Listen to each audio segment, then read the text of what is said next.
Hello' guys, কৰোনাই যিহেতু ভয়াৱহ ৰূপ ধাৰণ কৰিছে, আজি প্ৰায় 5 মাহ ধৰি মই ঘৰতে আছোঁ। আপোনালোকেও ঘৰতে থাকক, সুস্থ থাকক, কৰোনাক প্ৰত্যাহ্বান জনাওক। আপোনালোকক কবিতা শুনাই বৰ নকৰোঁ। আজি আপোনালোকক মই দেখুৱাম মই এই 5 মাহত কি কি কাম কৰিলোঁ। বহুতে সুধিও আছিল, তই এইবাৰ ইমান দিন আছ ঘৰত, সময়বোৰ কেনেকৈ পাৰ কৰিছ? বহুত দিন ভাবিলোঁ লকডাউনত নিজকে ব্যস্ত ৰাখিবলৈ কি কৰা যায়। শেষত থিৰাং কৰিলোঁ চাদৰ ওপৰত খেতিকে কৰি। গতিকে ব'লক মোৰ লগত মোৰ শাক পাচলিৰ বাৰীখন চাওঁ।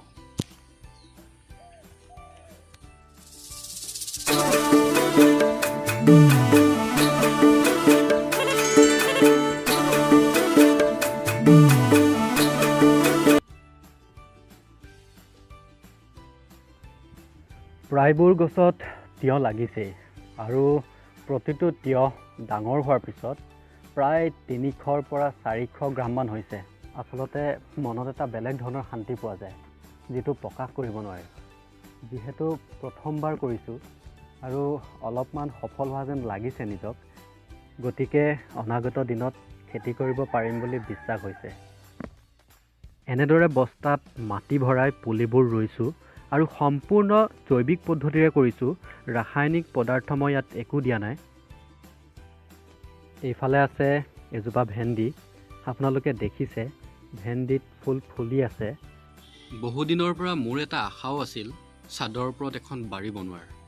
যিহেতু কৰোনায়ো মৃত্যুযজ্ঞ পাতিছে, গতিকে ভাবিলোঁ এবাৰ কামটো কৰিয়ে পেলাওঁ। জিকা গছতো প্ৰায় ফুল ফুলিছেই, কলি পেলাবলৈ আৰম্ভ কৰিছে। জিকা লগাইছোঁ প্ৰায় 10 জোপামান।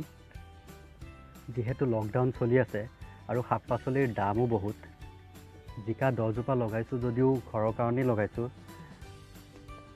আৰু প্ৰায়বোৰ শাক পাচলিত যিহেতু সাৰ দিয়া, গতিকে ভাবিলোঁ এইবাৰ নিজে কৰি চাওঁ।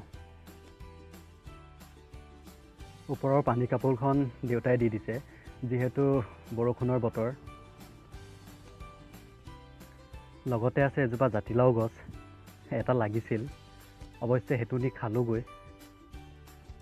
যান্ত্ৰিকতাৰ পৃথিৱীখনৰ পৰা নিজকে অলপ আঁতৰাই আনি মনটোক যদি এটা মুকলি পৰিৱেশত, য'ত লাহ বিলাহ মোহ মায়া একো নাই, তেনে পৰিৱেশ যদিও ভগৱানে সৃষ্টি কৰে, তথাপিও মানুহে চেষ্টা কৰিলে তেনে এটা পৰিৱেশ গঢ় দি ল'ব পাৰে।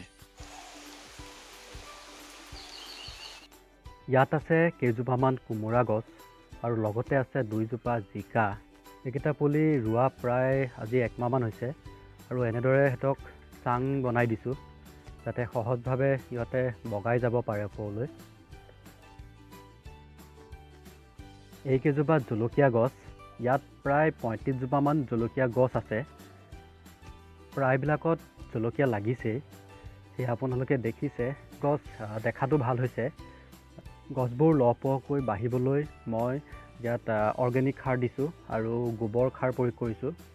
আপোনালোকেও ব্যৱহাৰ কৰিব পাৰে। ইমানখিনি ভোট জলকীয়াৰ মাজত 2 জোপা কণ জলকীয়াও আছে। কণ জলকীয়াও লগা আৰম্ভ কৰিছে। যিহেতু দেখাত সৰু, গতিকে আমাৰ ফালে ইয়াক কণ জলকীয়া বুলি কোৱা হয়। কাষতে আছে মোৰ ভগা চিগা টেবুলযোৰ, লগত আছে বহী, কিতাপ আৰু এটা কলম। অলপ ধুনীয়া দেখাবলৈ এটা ফুলদানি আৰু লগত এখন চকী। বাৰীখনত ভাতকেৰেলা লগাইছোঁ 3 জোপা। যেতিয়া কিবা এটা কাম কৰিলে তাৰ ফলটো পোৱা যায়, তাৰ এটা বেলেগ ধৰণৰ আনন্দ থাকে। যিহেতু মই প্ৰথমবাৰৰ বাবে কৰিছোঁ, প্ৰথম যেতিয়া ফুল লাগিছিল গছবোৰত, তেতিয়া মই সকলোতকৈ ৰাতিপুৱা সোনকালে শুই উঠি প্ৰথমতে শাক পাচলিৰ বাৰীখন চাইছিলোঁহি, ফুলৰ পৰা কলি লাগিছে নেকি। লগতে এজোপা আছে কুন্দুলি। গুৰিত যাতে পানী জমা নহয় তাৰ বাবে ঢাকনিখন দি দিছোঁ। সহজভাৱে যাতে কুন্দুলিজোপা বগাই যাব পাৰে তাৰ বাবে এখন চাং দি দিছোঁ। কাষত আছে এজোপা কোমোৰা। কোমোৰাজোপা দেখাতো ভাল হৈছে আৰু ফুল ফুলিছে আৰু কোমোৰাৰ কলি পেলোৱাও আৰম্ভ কৰিছেই। বাৰীখনত বডিমাহ লগাইছোঁ প্ৰায় 16 জোপা। আমি বডিমাহ বুলি কওঁ আৰু কিছু কিছু ঠাইত বহুতে লেচেৰা মাহ বুলি কয়। চাংখন মই বনাইছোঁ। ডিজাইনটো কেনেকুৱা লাগিছে আপোনালোকৰ জনাব। ইয়াত আছে কেইজোপামান বিলাহী যিহেতু বৰষুণৰ বতৰ, বৰষুণত তিতি তিতি পাতবোৰ পকি গ'ল। সেয়েহে বৰষুণৰ পৰা বাচিবলৈ এখন পানী কাপোৰ দি দিছোঁ। একেবাৰে শেষত আছে এজোপা বেঙেনা, ইয়াৰো প্ৰায় কেইটামান ছিঙি নিলোঁ। বহুত কষ্টও হৈছে এই শাক পাচলি বাৰীখন বনাওঁতে, যিহেতু গোটেই কামবোৰ ময়ে কৰিছোঁ। এইখনেই মোৰ বাৰীখন। আপোনালোকৰ কেনেকুৱা লাগিল জনাব, আৰু বাৰীখনৰ কিবা প্ৰকাৰে উন্নতি কৰিব পাৰি নেকি তাকো জনাব।